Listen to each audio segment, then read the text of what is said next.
All right, so today we are beginning student activity sheet 10, and for today our objective, the main objective for today is to relate what we were doing in number 9 with the map coloring to what we were doing previously with the graphs, vertices and edges. So we're gonna relate the two, we're gonna connect the two.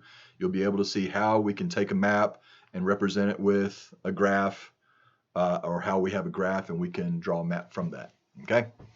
So that is it. We won't finish the student activity sheet 10 is pretty long. We won't finish it today. We'll finish it up tomorrow. But here we go. Hey there. Welcome to student activity sheet 10. So what we're going to do today is we are going to relate the map coloring that we looked at yesterday, and we're going to relate that to the graphs we were looking at previously, the vertices and edges. Okay? So creating graphs from maps here. Number 1. Revisit the map coloring exercises from student activity sheet 9 that we did yesterday in terms of graphs. For example, map 1 can be represented by the following graph.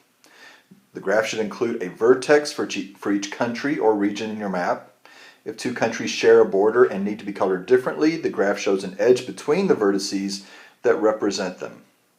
After studying the relationship between map 1 and the graph for map 1, create a graph that represents map 2.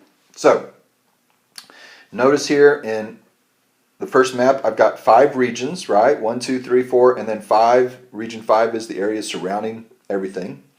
And so we're going to have 5 vertices here, and we're going to draw edges between the regions that share borders. So, for example, region 1 shares a border with 2, 3, 4, and then this part up here is with 5, because 5 is surrounding. Okay? So vertex 1 over here must be connected to every other vertex. It has to be connected to 2, to 3, to 4, and to 5. However, region 4 here, it shares a border with 1, it shares a border with 3, it shares a border with 5, but it does not share a border with 2. So region 4 goes to 3, to 5, and to 1, but notice there's no line connecting 4 and 2 here. Okay, so that's the way it works. So with that in mind, what you are to do is to try to come up with a graph that goes along with this map. So see what you can do with that. You can certainly have 5 regions just like you did up here, and so you might just put your 5 points just to start with. Just make 5 dots, number them 1 through 5, and then add your edges in, see what you get. Okay? I will pause the video, give you a couple minutes to do that. Okay. So here I've drawn my graph for map 2. Yours probably looks similar. If you put your points in a similar way, your graph should look similar to that. All right, let's go to the back here, or page 2. Sorry about that. So number 2 says, get organized here, restate the map coloring problem from student activity sheet 9 in terms of a graph coloring problem. So here was the problem from the last student activity sheet. It said you are the publisher of a new edition of the World Atlas. As you prepare the different maps for printing, you need to make sure that countries adjacent to each other, in other words, sharing a common border, are given different colors. So rewrite that same problem in terms of vertices and edges now that we're talking about each vertex being a region, each edge means they share a common border. Okay, see if you can write something.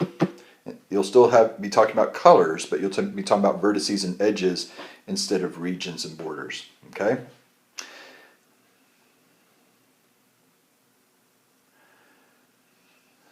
Alright, now let's look at 3 and 4. 3 says create a graph with vertices and edges that requires 3 colors. So we'll let you work on that. And then also number 4, create a graph that could be colored with 2 colors. Alright, so I'm going to pause the video. I'll let you work on this. We'll come back and talk about it in just a few minutes. Okay. So let's look here at number 2, restating the map coloring problem. So it needs to talk about vertices and edges. So color each vertex of a graph. So the vertices are the ones, they're the regions, they're the ones getting the color. Color each vertex of a graph so that the 2 vertices sharing an edge receive a different color. So 2 vertices share an edge. If they're connected with the border, then they each get a different color. All right, and vertices sharing an edge are called adjacent vertices. All right, so we'll use that term to say anytime we have an edge between 2 vertices, we call those adjacent vertices.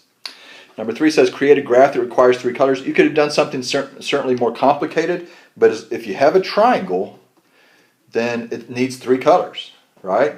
1 has to be different colored from 2 because it's connected. It has to be different colored from 3 because it's connected to that. 2 has to be different from 1 and 3. I could add more onto this, and that would be fine. I could, for example, I could do something down here, and then this, I could make this here, or 1, or I could come off of here and have more points. And I could make this, for example, I could make this 3 and make this 2. And I could still get by with just 3 colors, but as long as I have that triangle, I have to have at least 3 colors. Number 4 says create a graph that could be colored with 2 colors. One way to do that is just, go back and forth. If you have a tree, any tree, meaning a graph that has no cycles, remember, a graph that has, no cycles. No cycles. You can't get back, I can't get back to 1 without repeating edges, this first point without repeating edges. All right? So, and I could even have, something coming off here. I could put a 2 on here, or I could, come off here with a 1. All right? But as long as it doesn't have any cycles on it, I can do it with 2 colors. Another thing I can do is if I have this is a rectangle, but it's like 6 points here. I can make it like a hexagon, really. Okay, I've got 6 points, and I just alternate 1, 2, 1, 2, 1, 2, and then back to 1 again. All right. Notice no triangles in here. I could even add, I could add a line here, and I could still get by with 2 colors. But if I ever connected making a triangle in here somewhere, then that's going to require me to have 3 colors. Okay, that will require me to have 3 colors. All right, so number 5. What types of graphs can always be colored with 2 colors? Can we make just a generalization? What kind of graphs can be colored with 2 colors? So I'm going to pause the graph, let you take a few moments to think about that. We'll come back in a moment and we'll talk about that. All right. So last 2 we're going to look at today. We're going to stop with number 7 here. But number 6 says, create a graph that needs 5 colors. A graph, vertices and edges, that needs 5 colors. You should be able to do that. Then draw the associated map for that graph. Okay? So that's number 6. And I'm going to let you upload your graph and your map for me. That'll be part of your practice for today. And then number 7 says, for you thinking problem here, when might a graph not correspond to a map? When might a graph not correspond to a map? All right, so those are your last 2 problems. I'm going to let you think about those. I'm going to let you upload some, put some answers for me on the practice, and we will finish this packet up tomorrow. Okay, we'll see you then. Bye-bye.